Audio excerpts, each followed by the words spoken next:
ఎల్లవేళలా మనల్ని కాపాడే ఆ పవనపుత్రుడి ఇప్పుడు మనసారా స్థుతించుకుంటూ శ్రీ పంచముఖ ఆంజనేయ స్వామిగా అవతారమెత్తిన కథని దృశ్య రూపంలో తిలకిద్దాం రండి.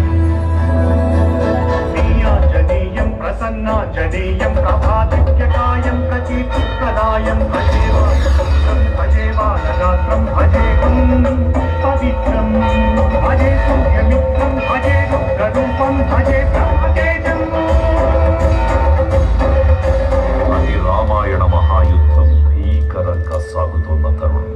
శ్రీరామచంద్రుని సారథ్యంలో వానర సైన్యంతో విజృంభిస్తూ లక్ష్మణస్వామి తనతో పోరాటం చేస్తున్న రావణుడి కుమారుడు ఇంద్రజిత్ తలని బాణంతో ఒక్క వేటుతో వేరు చేశాడు. ఇంద్రజిత్ మరణవార్త విన్న రావణుడు ఆవేశంతో ఊగిపోయాడు. ప్రతీకారం కోసం పాతాళ లోకాధిపతి తన సోదరుడు అయినటువంటి మహిరావణుడి సహకారం కోరాడు.